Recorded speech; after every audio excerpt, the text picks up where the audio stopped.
Hello, my name is Lowell, pronouns he, him, and this is another one of our Open Hearth Community talks. We've done these a few times, and this is another one where today we're going to be talking about adaptations, basically the idea of how we can adapt modules, adventures, campaigns, hooks, all of those things that we have from one system, from one genre, from one place in our gaming repertoire to another. And we're going to start out with Rich Rogers and I. I'm going to introduce Rich more formally here in a second, talking about some general things. We're going to talk about some of our experiences, but then we really want to open it up to other people's questions, to other people's suggestions, your experiences with that. And also, we're very lucky, Alan Rees, when we first posted this, has a chapter in one of his books that I'm going to have him introduce a little bit later on that is kind of a very specific look at a very particular game with a very particular structure and how a formal approach for adaptation for that. So, Rich, when I came to you and said, I want to do this talk on adaptation, what was your reaction? What was your first thought here? My first thought was, oh, wow, this has so much resonance with my journey in role-playing games because I cut my teeth as a dungeon master of Dungeons and Dragons, Advanced D&D, and then second edition, stringing together modules from the Dungeon magazine. Very little consideration about how to connect the dots. Sometimes you run on an island, sometimes you owned your own keep. But it was how I learned about structuring story, about how to gain confidence as a DM, GM, what have you. So this is a very meaningful thing to me, is the idea of taking a module and understanding its structure so that you can adjust to taste. It's like recipes for me. I'm not a good home cook, but I can follow a recipe. I like that a lot. One of the themes that I think you're going to hear today from myself and from Rich in adapting these modules is going to be simplification. I'm going to start with that. Very much for me, that the theme that I am going to harp on is that there is very clear that a lot of adventure writers, module writers, the creators of campaigns and things like that have a wonderful, flowery sense of ideas, lots of wanting to have prepared for all the possible outcomes, wanting to have all of that stuff. And so much of that is just unusable if we really want to cut down to the core of that. And I think that is one of the essential steps is starting realizing that we are going to be cutting there. But even before we get to that, and then I want to kind of throw this to Rich. When you're coming to something that you want to adapt, I think the first thing that you really have to ask yourself is why? Like, why are you coming to this? What is it about this that has grabbed you? Is it that, in the case of Star Trek Adventures, that I'm running Star Trek Adventures, I don't want to run it exactly as it is. How do I pull this out? How do I make this playable in here? It's a Star Trek thing. Or, holy shit, that cover is cool. Like I've had this happen where I've been like, look at this cool cover, look at this cool idea. I really love how this looks. I want to find a way to bring that to the table. So another one is you've skimmed the adventure, you've looked at the module, you've read through, and something about one of those stories has grabbed your attention. And it's a hook, a bit that has stuck with you after you've looked through that. I often find this when I read through collections of adventures. I'll mention the Pelgrane things like that. I'll read through, and afterwards there will be a couple of things that have stayed with me, and those are the ones that I go back to and go, okay, what can I use from this? What is the most interesting bit from here that I can do this? So is your intent to pull a cool thing out? Is it that you've got something you want to use to give the vibe of the setting? Is it just when you give a taste? What is it that is grabbing you? Rich, you're nodding along, so I love that you're agreeing with me on that. I'll let you. What else do you think is important when you're looking at that?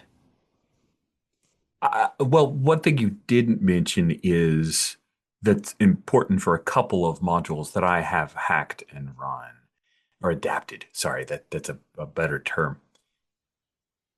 There are certain modules in the RPG sphere that have a certain reputation or panache, and sometimes it's fun to recontextualize those and for folks to, oh crap, I got to go through Tatooine Manhunt, West End Games D6 Star Wars module that I went through in college with the original D6 game. Running that was very fun for me early on in the Star Wars Saturday series that I've been running. And I think that's cool. The idea that, oh, cool, I got to experience Mountains of Madness, or I got to experience the Against the Giants. Those modules, taking those things from our lore, but revisiting them in a system that is less onerous or quicker, that we can get to the point and the cool bits that might be part of our collective lore of RPGs. I think that's a thing that's really fun for me. My current white whale is the Dead Sun's Adventure Path for Starfinder. I've done 60 pages worth of transcribing and trying to convert it to Star Wars. I don't know if I'll ever get it to the table, but it is one of my, this is maybe a terrible idea that I'll occasionally work on from time to time.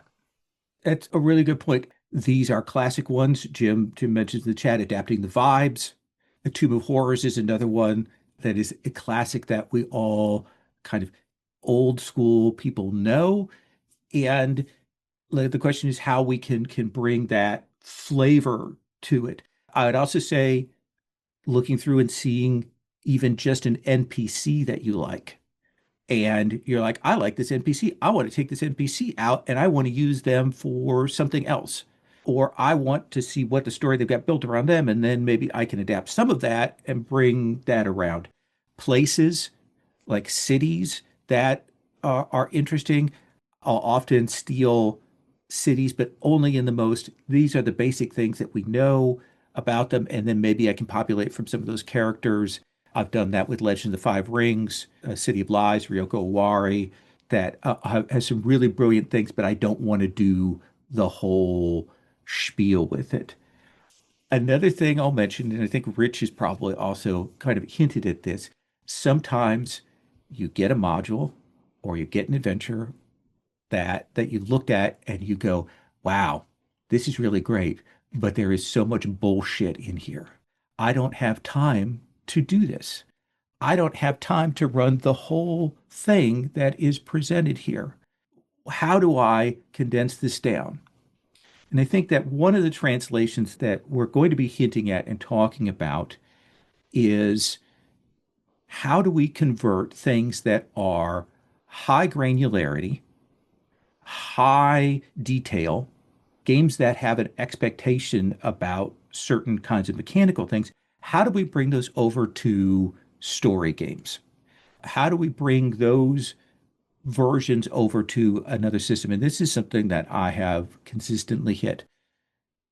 There are games that have a lot of built-in assumptions about what you're doing, particularly how many fights you can have in a session, how many fights you need to have between moving from point A to point B, how many rolls, and I mean literally like dice rolls and mechanical rolls you're going to make to get from point A to point B. And a lot of what we're doing when we're converting that over to story games, when we're converting it over to games that have less granularity, is figuring out how do we condense those things down in a way that still makes this moment meaningful, that still makes this transition from point A to point B feel like we've done something interesting.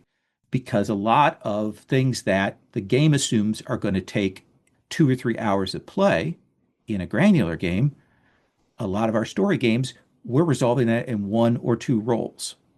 So how do we How do we figure out how to make that an important approach there? So I want to start with some techniques here, and it's something I want to start with that Rich has mentioned, and it's an approach that I do. If I found a story or a module or something that I like, one of the first things that I'm going to do is I'm going to outline it.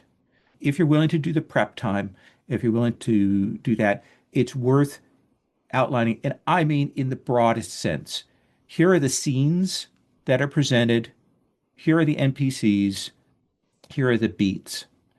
And I think that's an easy way. It's one of the ways that I've approached a lot of the Pelgrane Press scenarios and modules and things like that.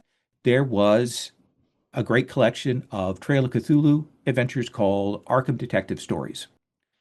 And they had some really interesting bits. And I looked through and okay, here's a thing where there's a like a trash freighter that drifts in, and that's sort of interesting. Can I do something with that?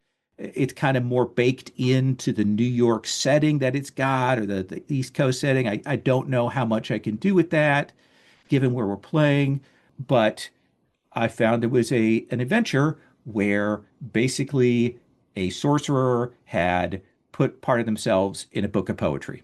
And copies of this book of poetry had gone around and were creating duplicates of the sorcerer. Like that was a great hook. Like I love that hook.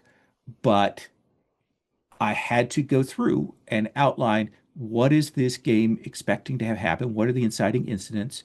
Where does it expect us to go? And I did that just so I could get a sense of the shape of the module of the adventure, what it expected us to flow. And once I read through it, I realized this is a module that wants us to backtrack repeatedly.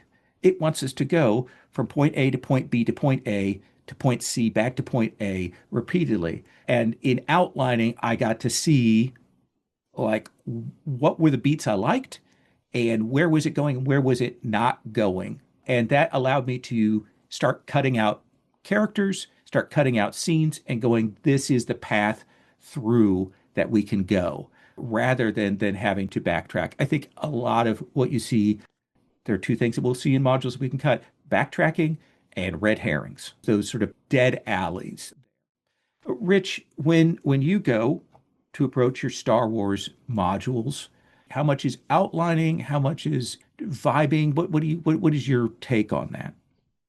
Well, the Star Wars modules are really helpful, and I found a lot of the dungeon magazine modules had the same template. That was the guru of the that was how you did it in the 80s, 90s. There is always an adventure summary at the beginning. I read that very closely. Then I jump to the end and I grab all of the character pictures because that's really fun and helps with the vibes feeling. Then, if this is a skim, like a quicker thing, I need something to spin off of, then I'll go in and go, what are the acts and what's the first couple paragraphs? That's my quick and dirty version of adapting a module is adventure summary, grab all the pictures and maps, and then act structure starts and grab all that together to see what the shape of it is, start it off, and then when they go different ways, I haven't committed so much time and memory to the module that I feel held to it. I will then run off of it. And that's after having run modules for quite a while. A more close observation is to try to, like you said, see the beats, see where the plot is, and also see where they care a lot about combat because I could just chuck that out the door. I run games that are story games that are a lot faster and leaner and meaner and have different results and optionality. So, yeah, the thing is just if you have headings and acts, that's where you go to see where the beats happen. Because sometimes these modules show like 40 plus pages. And it can feel like a lot of work, especially with the Dead Sons Adventure Path. It can feel like a lot of work. And you shouldn't commit to work. What you're doing with a module is to give you, unless you're committed to the idea of that module for a reason that is totally your own and justified, If you're using a module to assist you as the game master to have a plot to go by, that's my recommendation is get the base skeleton of it, understand that, and then see where it could be remixed most easily. And the other thing that's important is are there things within the structure that are very exciting to you? Like, oh, this moment, this scene, this conversation, this feels like the place I want to put a button on. For example, I believe it was called Operation Starfall. There is a fight in a Star Destroyer with an ATST that activates. That had to happen. I didn't care about anything else I had the map and the ATST, and that was going to happen because that was a set piece that was really important to me. And so all the other structure lead up, everything else was very flexible. That part of the module, the heart of it, was that set piece in that particular moment. And none of them were playing a Jedi who could just slice an ATST in half. So it was very exciting. I think you're pointing at interesting approach there, that there are often when we're looking through these modules, things that are attractive. Like this is the signpost for us for why we like this. And we can work out from that. What I find when I'm looking through modules is often it will be the inciting incident that is grabbing me, the setup, just that, like that alone is what I want. And we can go anywhere from that. And so in that case, I will dig into that deeply and then kind of not pay as much attention to the other things. But sometimes it's I read through and the end scene, the conclusion is what is grabbing me. And then I'm working my way backwards. I think that's one of the things that you need to do when you're assessing a module that you want to adapt is what point am I starting at? Like, where is my flag planted to move out from there? Because it is a very, very different thing. Another thing, and this kind of a little bit relates to what Richie said, and I'll give a very concrete example. One of the things that I've had to do as a person who runs trad or trad dindle or trindy, trad indie adjacent games in a kind of a different way has meant that when I am using prepared materials, this is another thing where I'm adapting even though I'm using the actual system. So very specifically, I have run a lot of 13th Age. It's as D20 as I'm going to get, and it is pretty D20. And I enjoy it, but one of the things about the prepared adventures is they have an expectation that between every long rest, basically where the characters can reset their things, there needs to be, and I may have the number wrong, but there needs to be 4 fights between every long rest.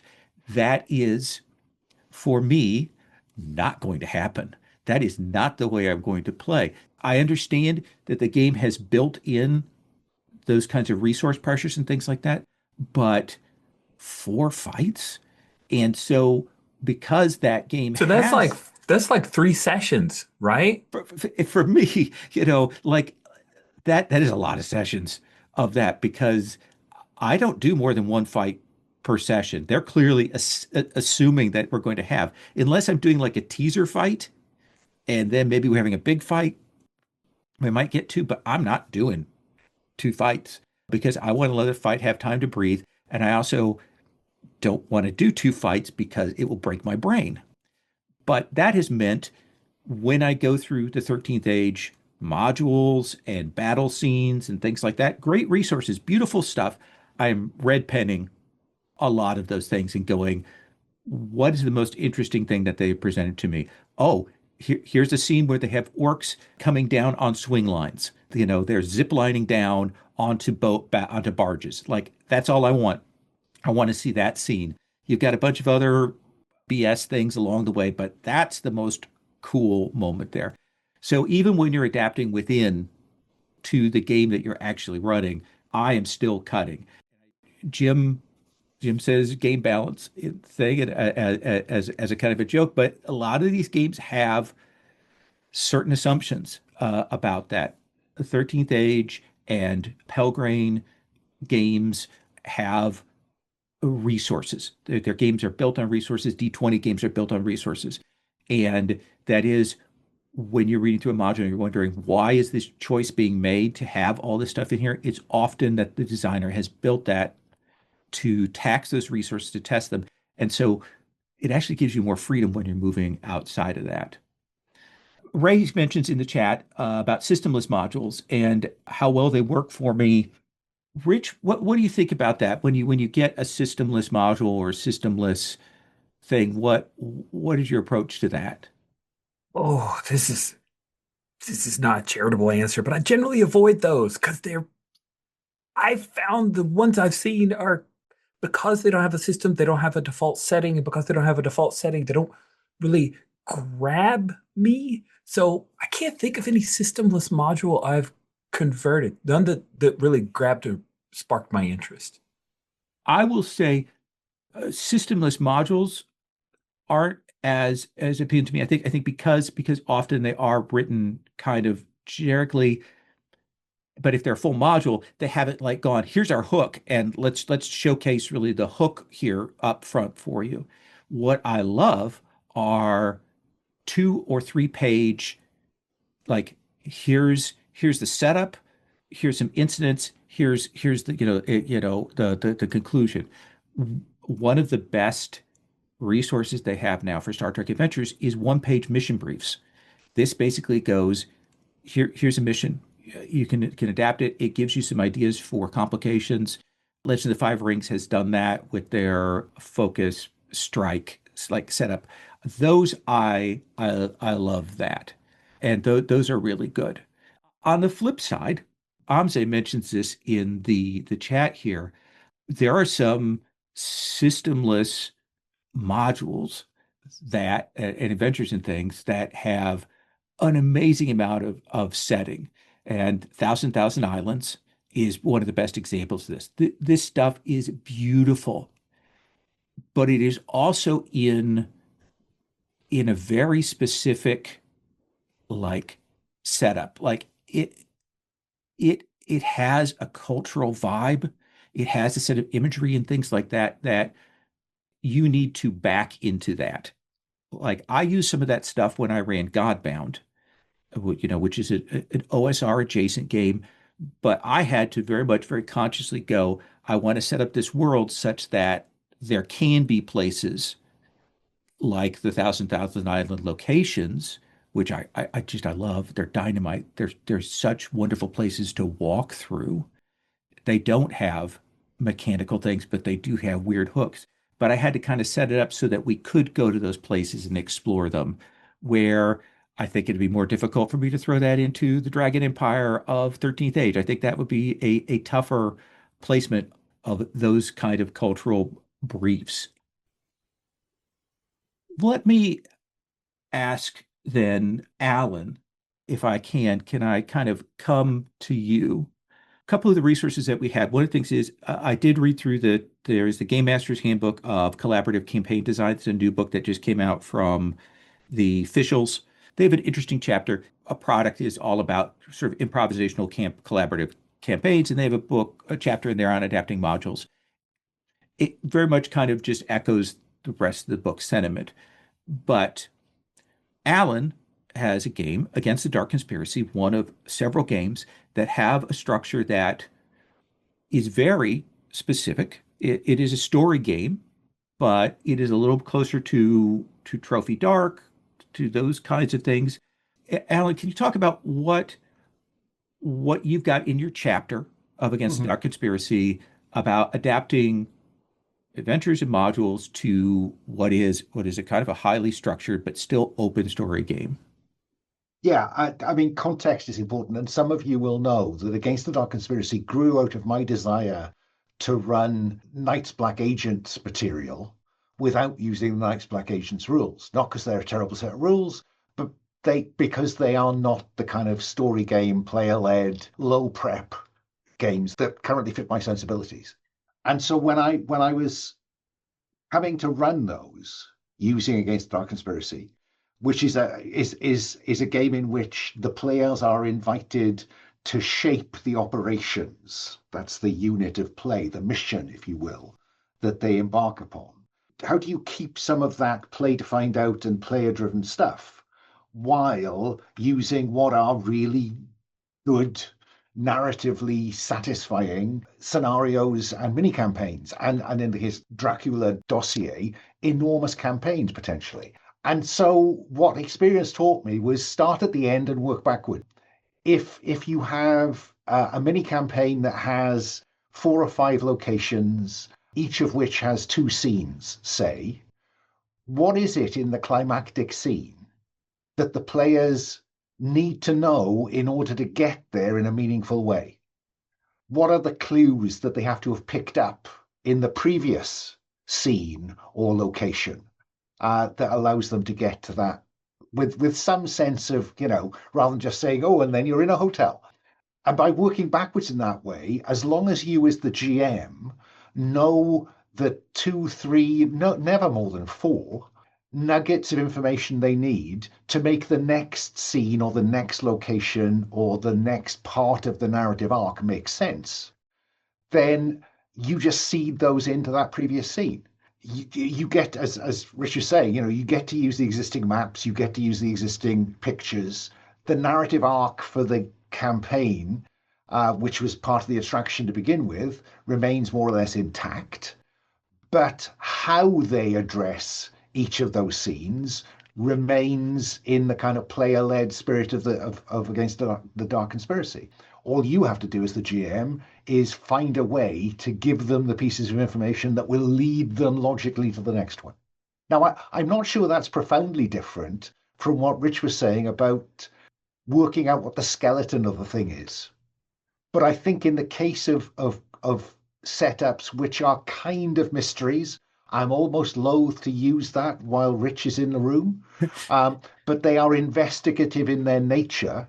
How do you make sure that they can still play to find out while having a light touch on the tiller to keep that investigation flowing in a logical direction to get you to that final satisfying climactic discovery? That's the core of it.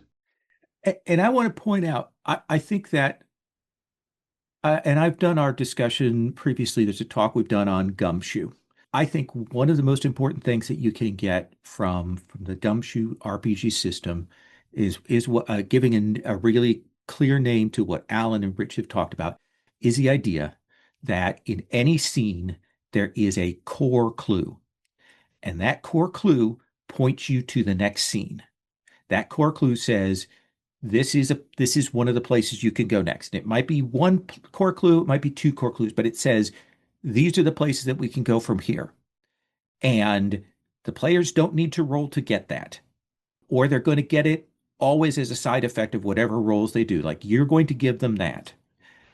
Everything else you're giving them are, the exciting interactions in the scene, the things that maybe lay the pipe for what the big picture is, that draw out the scene, that illustrate that fill in the rest of those things. But you should know when you're outlining, like, just know that core clue. And honestly, if you just know that core clue, you don't need to think about much of anything else. You can improvise from there. I mean, it's pretty easy to do. One thing I want to make sure that before we move further past Against the Dark Conspiracy, that chapter on adapting, one thing that Alan did that I find exemplary is he talks about recontextualizing aspects of the module into the core mechanics of Against the Dark Conspiracy. And that shows a deep knowledge of how to quickly move one thing into the structure of the other. I found that super duper helpful. Really, really interesting. Well written. We will have a link in the show notes to that so that you can pick that up. He's a great term about converting things, narrative matches in your story versus mechanical equivalence. You don't have to have that. You want to get the beat, the story, the theme. That's what you want versus trying to mechanically get a challenge that is equal to the 10 hit die dragon. I want to mention a couple of things. One of the things playing off what Alan just said, and then I want to give a couple of examples of some real, for me, successes and ask Rich to do that. And then I want to open it up to people and have you ask questions or talk about things that have worked for you. One of the other approaches that actually Alan's talk about Night's Black Agents reminded me of is one of the kinds of adaptations that you can do is what I'm going to call inside out. It's when you've read a module or a setting or something and you like it, but you're not sure, like you like the ideas there, but you're not sure what you're going to do with it. And you can approach it in a different way. For example, there is a Nice Black Agents module called Solo Ops, and it is a one-on-one adventure. It is a one-on-one. You start out, your character wakes up amnesiac in a hospital and has to figure out what's going on and what's been going on with them. And I really like that, but I was running a multi-character Nice Black Agents game. So what I did was that story that was happening to that agent, our team came in and found out that this had happened to that agent. And so they had to track the agent who had woken up, amnesiac, had been controlled by a vampire. And I used all that wonderful stuff that was in that solo ops adventure, but from the outside in. What does that adventure look like to people who are coming in and watching it happen? Like, what does the cleanup crew look like when they go to Tomb of Horrors? Oh, it looks Oh like my somebody Lord. put their hand in that thing and got annihilated, like going at it from that direction. You Rosencrantz and Guildenstern are dead at it? That's amazing. Yes, yes, absolutely. Another one, I love the concept of Prometheans in World of Darkness, and I've read through the book and I thought about how I would run a Promethean game, and I know Ferret has talked about how much they like that, has done some discussion of that, but I couldn't find my hook. But I flipped it and I made Prometheans the NPC, the thing that people were seeing and not understanding. Like, what are these people? I didn't give an explanation. And part of the story, part of the exploration, part of the adventure was figuring out, okay, why is this person that way? What is going on with them? They're different from any other kind of supernatural that I've seen. And then I had all those wonderful resources from the Promethean book to create new characters, give them people, and have people go, oh, I don't know what's happening. What is going on with this eternal fire? All kinds of stuff. So I think that's one approach there that I think is really good, and I think worth worth exploring. If you like the hook, do I need to do it with this story? I'm reading it from the outside. How can I present that same surprise that I'm getting to the players? Rich, let me ask you before I'm going to tell one more story after you go. Talk to me about what you consider a real success with adaptation, something that has, in one of your experiences with Star Wars or something else that you've really, really liked. I'm going to share a not Star Wars story. I know. Surprise. Gasp. For a while, I had a group on Sundays. We play games. I called them the Intercontinental Group of Awesome. It was really, really fun. And I ran East Texas University, which is a Savage Worlds campaign setting set in a small college, made up small college with lots of supernatural stuff going on. With Savage Worlds, it doesn't work for me. But I ran it with Monster of the Week with almost no adaptation. It is a game that Monster of the Week was made for. And it was very, very successful because I didn't have to worry so much. Like there was a good third of each module I could just ignore because it was all Savage Worlds mechanics stuff. But all of the core bits of it worked really well. Now, from Monster of the Week, I had to ignore the part where you're supposed to find the secret magic bullet for each monster because it's kind of there and it's kind of not.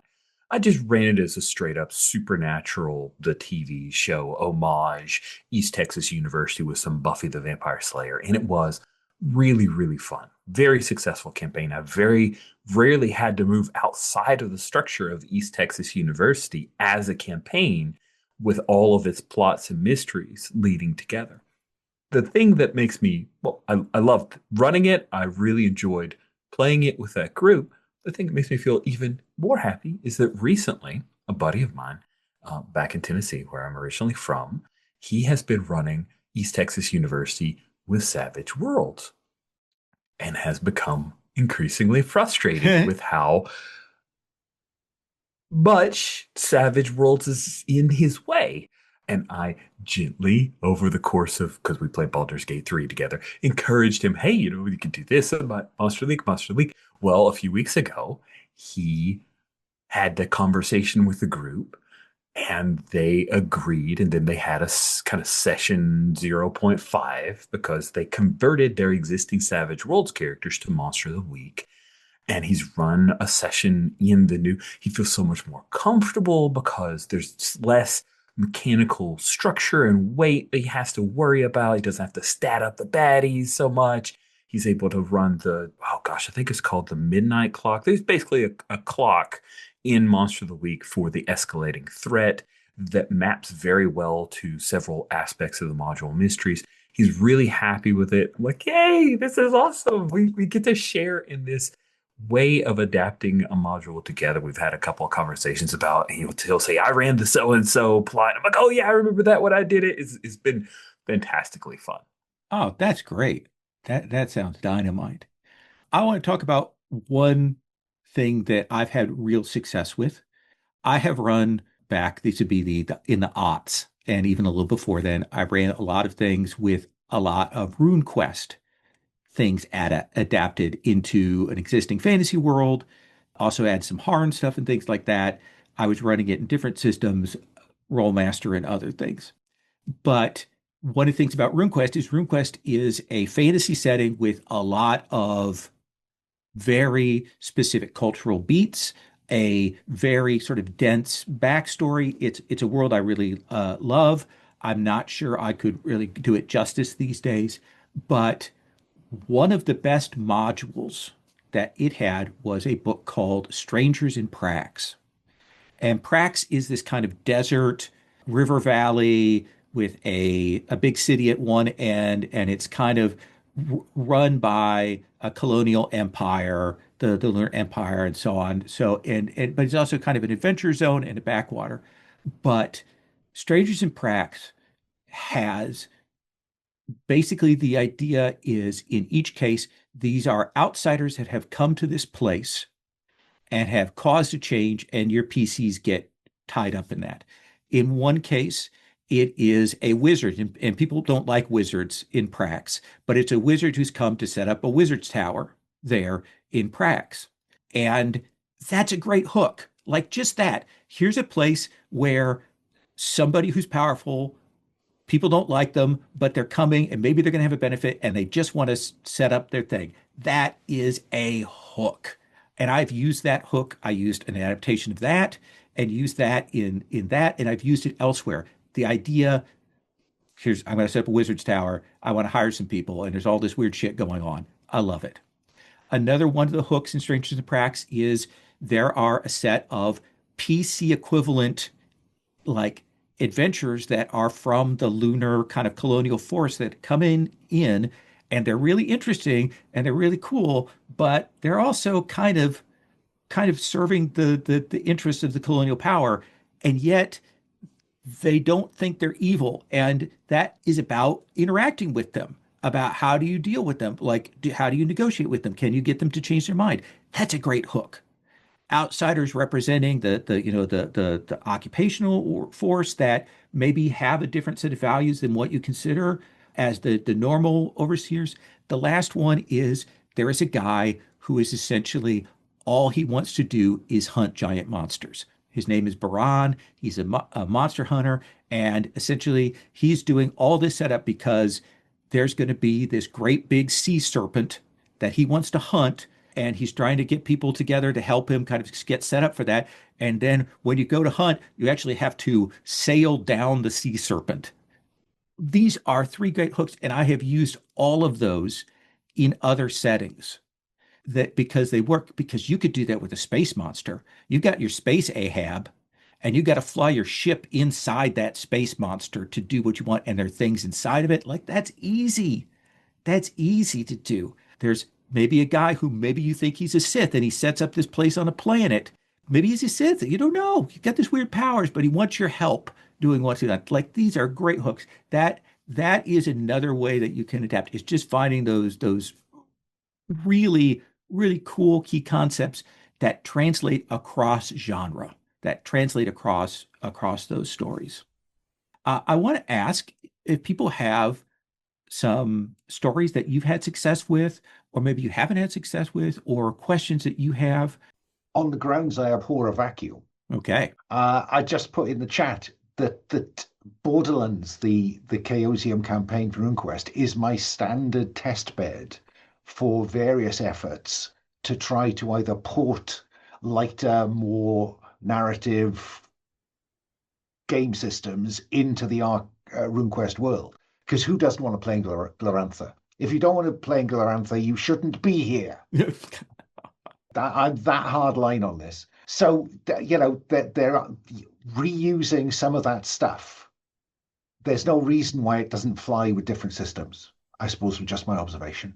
I think that's perfect. Hey, Jim, can you talk about Breakout? Because I agree with you completely on that. And then we're going to throw to Rich for a controversial opinion.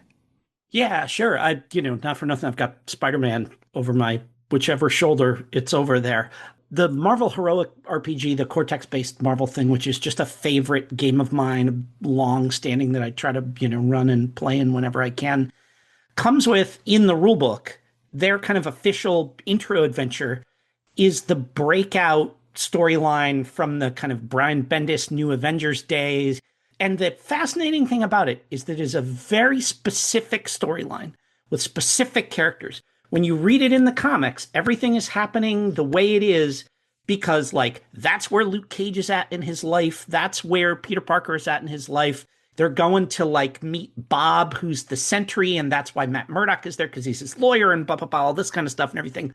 But the structure of there's a precipitating event at this prison full of mostly like crappy D-list supervillains that then the heroes get pulled into for whatever reason, or they happen to be there for whatever reason, works so great just as a way to kind of kick off a campaign and get everybody together that I've adapted it, like if you're running an X-Men thing, instead of Count Nefaria being the one that breaks everybody out, it's Magneto, and they're instead of going to see the Sentry, they're going to see, a Mutant X, like whatever, Xavier's son that they got to keep locked up and stuff like this. And you can adapt it however you want. You can make it World War II. You can make them all Nazis, like whatever version of it that you want to do. It works really well for that. But it's interesting because, like, I've never adapted it to a different superhero system. But the module as written, I have adapted to all kinds of different setups other than like the one that they originally intended it for, which I guess may be a little bit of a tangent on the adaptation thing. No, I think but that's it is a absolutely thing that's right. Yeah, no. Yeah, it's a thing that really came to my mind. I'm like, I've run that like 6 times for completely different groups with totally different makeups, and I just swap in and out whoever makes the most sense. And like beforehand, I'll ask, who's your nemesis? Who, what do you guys, is there a particular villain that you're worried about and stuff? And then we just drop that in, and it seems to work really well. I love that. Rich, you had a hot take? It's not technically a hot take. I have thought about this a good bit. And again, this comes from my approach to adapting modules. And I realize as I say this, there will be people possibly in this very Zoom call who will point out that I'm wrong. And that's totally cool with me. I avoid modules that hinge on a specific twist because I find that twist in a story game can be incredibly hard to set up and successfully pay off. And so if I find that a module is, and here's the great twist where everything is, the apples are oranges, man. It was all a dream. I avoid it like the plague because it won't have the same resonance in a different game system. I've never found a way to make it feel right. So I just recommend avoid it. Unless you then now take this as a challenge and you will do a twist module and you will show me that I'm wrong. That's cool too. When I read through the Star Trek Adventures mission briefs, I bought all of them. I have all of them. But one of the things I do is if I see that it relies on you kind of having to hide the cheese early on, I just go, okay, I'm not going to do that one because my players are smart and our games have a lot of room to do interesting things, and I don't want to have to shut those things down. So that those kind of just get cut out right away. Unless the twist is like revealed pretty early and like that's the point, and we're going to kind of build on that. We arrive at this place and it turns out this is not what we thought it was, but we know that early and then we're going to play from there. That's fine, but yeah, I don't care for that. Yeah, I Al, normally run Empowered by the Apocalypse when there are moves like assess the situation or read a person that if I need to continue the twist, I have to lie as an MC. I'm violating the principles of the game. I can't do that. And so I'm not gonna. What Alan, Rich said, you know, because to hide the cheese, you have to lie to people, and that's just not that breaks the whole trust thing. You know, how the next game you go into with that same group of people, how do they trust you when you say, no, it seems that tavern is perfectly harmless, and they think they're waiting for the second shoe to drop. It destroys it. No twists unless they are generated in play. If the narrative gets you to a twist and you as GM think, oh, this would be interesting, given where they've got to, but a module with a twist is not for me. it has been mentioned before. We mentioned this when we talked about, I think, the inadvisable ideas.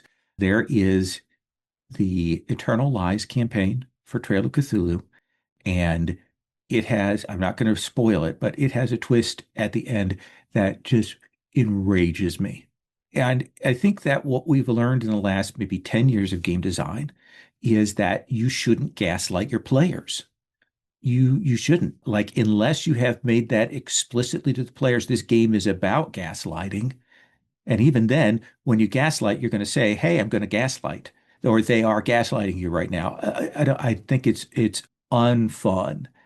Brandon, you had a question back a little ways in the chat about systemless modules. Can you maybe articulate that for me? What I'm seeing is, especially over the past few years, when whether it was the OGL scandal or the re-emergence of new systems and games that are becoming popular, people are adapting stuff. And I started noticing a few systemless modules that are taking that approach where they're saying, hey, we don't know who the big dog is anymore. We're trying to find an audience. And when you mention that, hey, if you don't pick a setting or a scenario or a system to be a part of, it kind of gets overlooked. It started making me think, is that because you don't have that initial fan base that might be like, oh, I run this game, I run this system, let me look into this. Instead, they'll just overlook it for their current game system that they're running or the one they're interested in running. Like, is it system before adventure or That's a really good you question. mentioned that? What did you mean? Uh, Rich can speak to this, but I'll tell you what, at least for me, if it is something that is, let's say, and I'm going to give a rough guideline, like let's say it's 12 pages or longer. If that is systemless, that makes me a little leery because, and without like a clear setting, because I'm not sure I want to read that much vanilla material. If the thing has a really good hook, I want it to give me that rather than kind of, I'm often afraid that we're going to be puttering around in kind of not exciting areas, I guess. It also, like from a sales point of view, I need something that's going to grab me. I need a visual or a really clear, sexy thing, like to be perfectly honest, that is going to make me read it. And sometimes when we get system list modules that maybe don't have a like a clear setting, that they often feel a little bit vanilla. Rich, am I articulating what you meant, or what do you think? I think so. The only thing I've been racking my brain because I felt really ungenerous by saying, yeah, I don't do that thing, because I'm sure I did. Good Lord, I've been playing gaming for decades, so I had to have. The only instance I could think of was that there's a set of modules, and I'm killing myself trying to remember, but they were written by West End Games luminaries with a systemless, but basically Star Wars D6 with the serial numbers filed off. It came out just 3, 4 years ago. And I ran a good number of them, but they had the absolute vibe of Star Wars modules down. So it was super easy to map over. But yeah, I think the hooks are great, but a straight up module demands so much that are you even adapting? You're just basically bolting on a system to this systemless thing. I don't know if that's adapting as much as just running it with a system. I don't know. It's not the I kind of need work that I'm vibes. I need thrilled. vibes and stuff to get me to read something. I Mm-hmm. think that is I'm transparently a shallow person, and I need those hooks to get that, and I need it to not feel like, oh, I've just built this generic world so we can have this module. Like that is also a thing. I want to give one more example that I have, and then again I want to open it up. You talked about, Jim, the breakout module is something you've run multiple times. There is a adventure that I love for a terrible game called Weapons of the Gods. Weapons of the Gods is one of the earliest wuxia role-playing games. I I love the look of it. I love the ideas of it. Jenna Moran wrote part of it, and there is a introductory adventure called Auspicious Beginnings.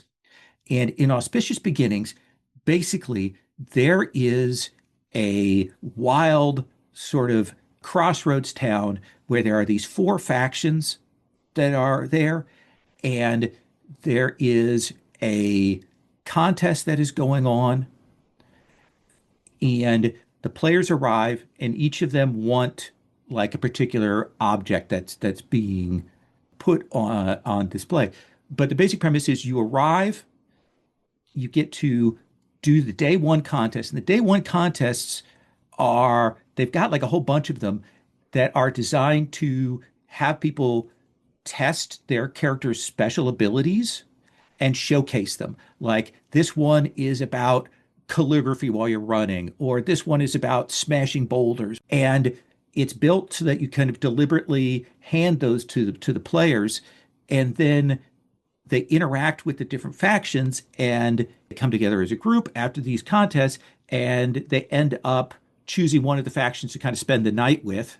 They spend the night with that faction, kind of get aligned with them, and another faction attacks them. And it's entirely like you've got these four different ones, and then you have some more contests. Basically, it's a tournament module that gets you to try out the mechanics. It has some cool factions. It set up some hooks. I have run that 4 or 5 times in different games. I ran it when I ran Predation, which is the dinosaur cyberpunk game for Cypher, where they arrived with their dinosaurs at this town and they had to get into these dinosaur contests, for racing or riding or things like that.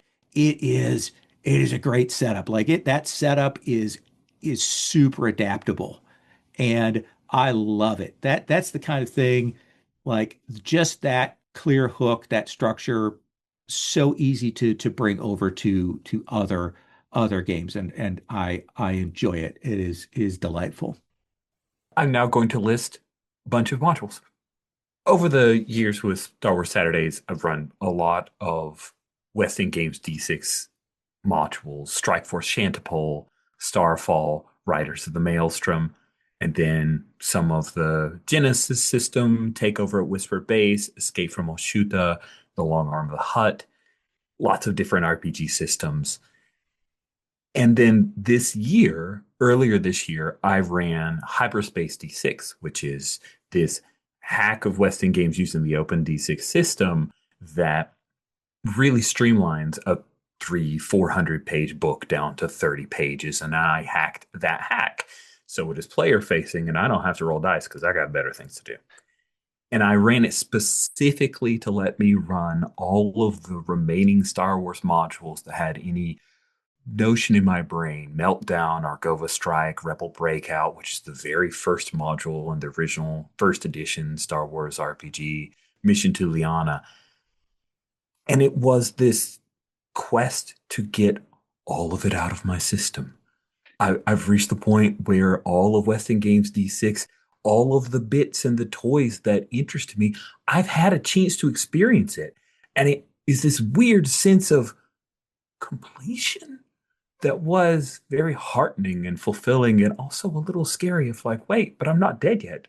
What happens when you finish your bucket list? Do you start a new bucket list? So I just want to share that long list. Sorry for that. But adapting modules has been really fun because it forces you into different mindsets, right? I run games the way I run games. If I take a module, it will force me to try different approaches or different results or different optionalities. And so that's one of the things I really like about modules is it forces me to be fresh and to try different routines. Brandon asks in the comments here, are there any publisher creators that have purposely crafted their material to be leveraged by multiple systems? Were they successful? My experience with this, and there may be more modern iterations on this take, but my experience on this is when I get a module that has the stats for more than one system, I become angry because so much of it's most often for games that have high density mechanics, that have stat blocks and things like that.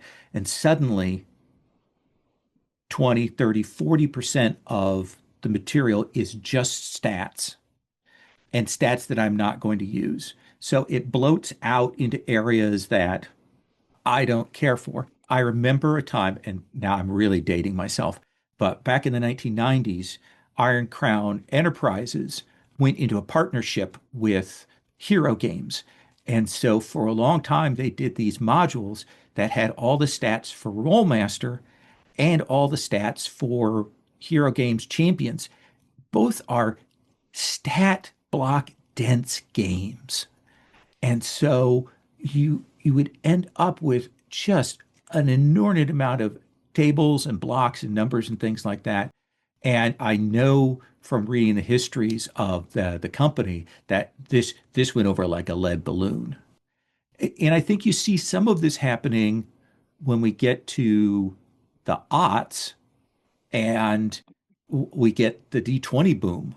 And suddenly companies are like trying to jump onto D20 on top of their stuff. And so you get this kind of multi-system bloat that I don't think satisfies anyone. Ray? So I wanted to speak to Brandon's question about anyone making modules that apply to different systems. And so I'm skipping way ahead there. I'm talking about like the last like 5 years, maybe. And I also want to specify I'm not an expert in the OSR or NSR scene, but there is like a huge play culture shift and movement. Like part of the reason the OSR systems are so streamlined and so dependent on play culture and so dependent on an idea of knowing how to play the game because the books don't tell you how to play the game is so that ostensibly the modules can be applied. But from my personal, very personal, completely subjective perspective, I feel like what Lowell talked about earlier is that it still requires finesse to put together all these modules, to take what you need, to put it into something else. There's sort of like an unspoken culture about how to pull together all these different things. And it's also part of the reason why the blog culture in the OSR space is so huge, because they talk about how to adapt and how to modularize and how to cohere these settings together.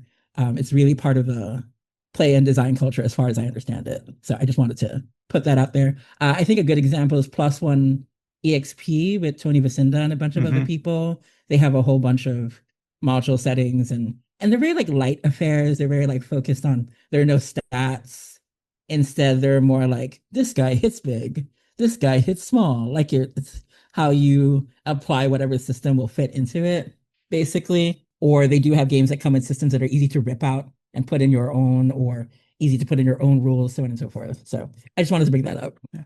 It reminds me back in the day, Thieves World came out from Chaosium, and it was this is like 1982, I think, and it was a campaign setting module that had stats for like 8 different systems at the time, including like chivalry and sorcery and stuff. And it was fun. I enjoyed reading through it, but it was also kind of a mess. I do want to kind of piggyback on what you said. Another resource that I would recommend to anyone, Fear of Black Dragon. It's a great show, and it's nice, deep analysis of particular modules and things like that that can help you go, okay, how would I adapt this? Because that is sometimes the question that they're asking. How would I pull things out? What do we draw from that? That, of course, is edited by Rich Rogers. It's why it sounds so great. So that just Thank you. point that out. Alan, did you have something you wanted to say on this? Not specifically on that, but I didn't want to miss something that John has put in the chat. I still want people to make stuff to be referenced at the table during play. And I think that there is something about when you're looking at a published module and you want to adapt it to purposes. And this was something I picked up in a Night's Black Agents campaign that you ran, Lowell, which is some of us love to read those handouts in scrawled handouts, or those printed on bad typewriter kind of handouts, because they come from the wartime. And we want to absorb all of that. But not all players do. And it can be a real downer sometimes if stuff comes up on the table, or you circulate it between sessions or whatever, and 2 of your players have chosen to absorb all of that, and you're the GM who's also absorbed all of that. And then the other 2 players come to it saying, oh, yeah, I saw that. No, I didn't read it. What was in it? And so you do need to think about that material to be used at the table when you're adapting stuff. And that does require you to have a feel for what your player body is like. You can't assume they'll pick up the clues Yeah. in a handout. Yeah. That makes me so sad sometimes, because there are some great things in those player facing Dracula dossier and the Armitage files and things like that are very cool. Well, So I mean, as a way of adapting that kind of stuff, Will H from the community will hear this and understand it. Will reads everything that you put in front of him. But when we play together in that kind of context, we have a conspiracy board on Miro, which has a short kind of, this is the clue, but then has the document attached, so Will can read it all. yeah. The other thing I will say is this is a case, and this kind of goes stepping over to a question that Jim asked. Do you ever consult with potential players before adapting or respond to a player request? This is one of those cases. If I were doing a game going forward, because I made this mistake before, if I were going to go run the Armitage files, or if I were going to run the Dracula dossier, or something else that had player facing textual material that we would engage with, I would make that really explicit at the start. Like, you're going to need to read. Because I normally don't ask people to do homework, but this is how this is going to be framed. I would want people to know that, so that they could decide that that's something that they wanted to do. I think that would be a case. I don't think I've ever had a player ask to do a particular module, but I have told players we're going to be playing through City of Lies. When we played an L5R game, I said, we're going to be playing this. This is what this thing is about. When I ran a big, long RuneQuest-y campaign, we got to the big end of the campaign thing that has an adventure about a giant ship going down the river. And I said to them, we're going to be doing this. This is going to be it's a set piece module. I told them that, like, I think especially if you've run loose, very loose for your players, and then you're going to be moving into something that maybe has a little more structure, it's worth telegraphing that to them so that they know, so that they can be going, ooh, I want to explore this. Because there's a different way you play free-form collaborative, we're going to be generating stuff versus, ooh, we're going to be playing in a module. I want to see what the module has to offer. I think for players, knowing that can really, help impact their play experience. You need to be upfront about that, what the expectations are. But I think sometimes we forget that about setting those expectations. Very stupid thing. In my obsessive run of Star Wars D6 modules, I begged my players to do a trope of Star Wars D6 modules where they have this handout, and instead of a box text from the GM or the DM of the time in D&D, the box text is made into kind of corny, tropey Star Wars speech between the rebels. Like Rebel 1 says so and so, Rebel 2 says so and so. And they're just giving each other the exposition of the module. And then invariably someone says, I got a bad feeling about this. And we all laugh. And I said, players, please do this for me. And they did it. And it made me very happy. So you make them radio play the stuff. Yes, That's I did. dynamite. Another success I'll mention, a thing that I've run a couple of times in other fantasy games. One of the biggest, like classic campaign modules is Death on the Reich for Warhammer Fantasy. I love it because basically you're on a boat and just that hook of you're traveling on a boat and trying to hunt down somebody and seeing all this weird shit along the river, like that's a great hook and easy to adapt. Rich, any last words? Yeah, I think you did a fantastic job with organizing and facilitating this, Lowell. Really enjoyed this chat. It's worth talking about. I think one of the things that like, I don't think anybody here has this, but somebody at home might. You should be willing to adapt. You should not fear adapting. You should not fear these texts are not sacred. They are worth pulling apart. You don't need to stick to them. You can get the verisimilitude. You can draw out the cool stuff. It's fun to do. It's also a great excuse for buying all this shit, for buying all these bundles of holding. Ooh, the bundle of holding with Shadowrun this week with a bunch of Shadowrun adventures, will I ever use those? Who knows? I don't know. But thank you all so much for coming and joining me on this. I really appreciate the talk in the chats and doing this. And I am now going to stop the recording.